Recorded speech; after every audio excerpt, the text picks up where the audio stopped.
Salut les amis, bienvenue dans Foot Time. Cette petite balle que je tiens entre les mains a l'air presque insignifiante et pourtant elle en a rendu plus d'un immensement riche. Des joueurs comme Cristiano Ronaldo ou Lionel Messi, pour ne citer que, sont devenus des milliardaires juste en tapant dans cette balle. Le football, c'est notre passion. Donc, ce qui me ramène à la question d'aujourd'hui. Le football d'aujourd'hui, n'est-ce qu'une question d'argent ou pas? Nous allons en débattre. C'est parti.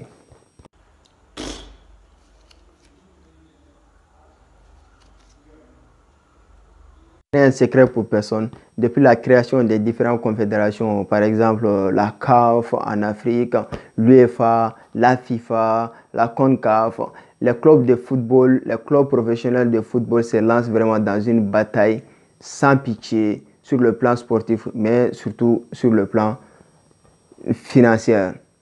Car le football, je pense que l'aspect financier, il ne faut pas le négliger. Je pense que la société d'aujourd'hui nous pousse à être hypocrite envers ce sport qu'on aime tant. Car ce sujet devient vraiment tabou au fur et à mesure que le temps avance. Alors, et pourtant, il faut vraiment l'aborder à mon avis. Car le club gagne des centaines de millions chaque année. Prenons juste l'exemple du continent européen qui a sans doute les plus grands clubs au monde, les clubs les plus populaires au monde, comme le Real Madrid, Chelsea, Manchester City, le FC Barcelone, Manchester United, le PSG, pour ne citer que. Je peux en citer des centaines. Le club, prenons juste l'exemple en Angleterre. En Angleterre, même les clubs qui se retrouvent à jouer le milieu de tableau gagnent des centaines de millions par an avec les droits TV. Et ce, sans compter leurs revenus publicitaires. Donc, les clubs gagnent des millions, donc ça devient un enjeu financier vraiment important qu'il ne faut pas négliger. L'exemple le plus concret, c'est la décision du FIFA de mettre la Coupe du Monde chaque 2 ans. Vous imaginez? Vous ne pensez pas que c'est surtout pour le sportif? Je pense que c'est surtout pour l'aspect financier, car la FIFA veut engranger un maximum d'argent dans un minimum de temps possible. La décision, elle est claire, il faut le comprendre, c'est ainsi. Autre époque, autre mentalité, le monde évolue, c'est le système capitalisme qui nous force à évoluer ainsi. Du côté des joueurs, alors bien sûr, les joueurs choisissent des clubs capables de les mettre dans un environnement propice, c'est-à-dire dans surtout des conditions financières, sportivement. Donc tout ça dépend de l'argent. C'est les trucs, ils sont liés complètement. Les joueurs, on a un exemple concret vraiment. Il y a une concurrence déloyale en Europe, par exemple, entre les clubs comme Manchester City, le PSG qui appartiennent presque à des États entiers et comparé aux autres clubs qui n'appartiennent qu'à des particuliers, soit des clubs indépendants comme le Real Madrid et le FC Barcelone qui gèrent eux-mêmes leurs revenus, donc qui ne dépendent d'aucun fonds extérieur. Donc la concurrence, elle est déloyale. On se retrouve à faire des surenchères qui sont même pas imaginables, qui sont même pas, qui sont pas compatibles, disons. Donc c'est pourquoi on retrouve des joueurs, les effectifs de Manchester City et de PSG. On trouve que vraiment les joueurs, ils gagnent beaucoup plus. Les salaires sont beaucoup plus élevés que dans des clubs modestes comme l'Olympique de Marseille, Lyon, des trucs, alors qu'ils jouent au même niveau. Cela s'explique par la richesse d'un club. Et cette concurrence, elle est déloyale, mais ça peut apporter gros aux clubs qui sont capables de fournir le salaire des joueurs. Par exemple, plus le système fonctionne ainsi. Plus vous avez des joueurs, des superstars dans votre club, plus vous avez les médias, vous attirez l'œil des médias, plus les sponsors sont vraiment aptes à mettre le paquet pour signer un partenariat avec vous.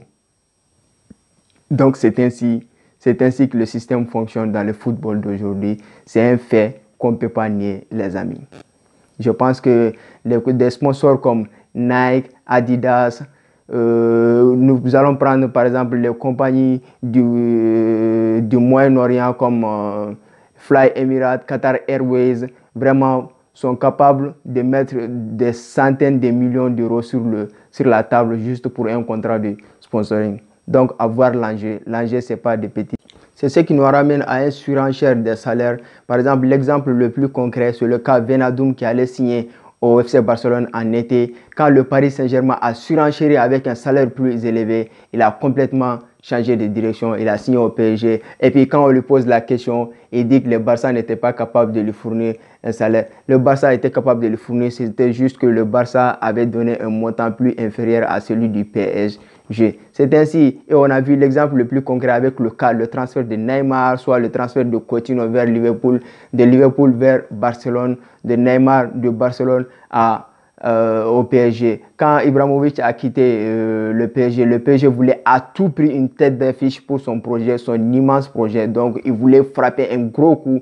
C'est pourquoi ils se sont lancés sur Neymar. Ils se sont fermés les yeux, donc ils se sont lancés sur Neymar. À tout prix, il nous le faut. Et le Brésilien n'a pas pu résister aux sirènes de l'argent. Avec le PSG, le Barça qui ne voulait pas le laisser, mais ils n'ont pas eu le choix puisque le PSG a déboursé sa clause libératoire de 226 millions d'euros. Vous imaginez? Qui était à l'époque le transfert le plus élevé de toute l'histoire. Et un autre exemple que je vais vous citer, je peux vous en citer des centaines. Vous voyez le retour de Cristiano Ronaldo en Manchester United. Vous pensez que c'est des raisons sportives qui l'ont amené ici? Non. Personnellement, je pense que Manchester United savait que Cristiano Ronaldo, il y a un risque à prendre. Ils l'ont pris surtout, ils savent qu'avec la vente des maillots et la billetterie, quand Cristiano Ronaldo débarque en Manchester United, les stades seront pleins. Les stades seront à guichet fermé à chaque match à domicile. Et surtout, il y aura une vente de maillots extraordinaire et le temps leur a donné raison. En moins d'un mois, Cristiano Ronaldo a déjà remboursé son transfert qui était de 26 millions d'euros. Donc, le football et l'argent, je pense qu'ils sont intimement liés. Ce n'est que mon avis. Les amis, si vous avez votre avis à me donner, n'hésitez pas à me donner en commentaire. Le débat est ouvert. Mais surtout, avec de la modération, nous sommes des passionnés. Le football, c'est notre passion. Je tenais à le partager avec vous. Si vous êtes de mon avis, n'hésitez pas à mettre des pouces bleus, surtout à vous abonner à la chaîne. On se retrouve bientôt pour d'autres vidéos. Si le contexte, si le thème vous a plu, n'hésitez pas aussi à me le dire en commentaire. Merci. Ciao.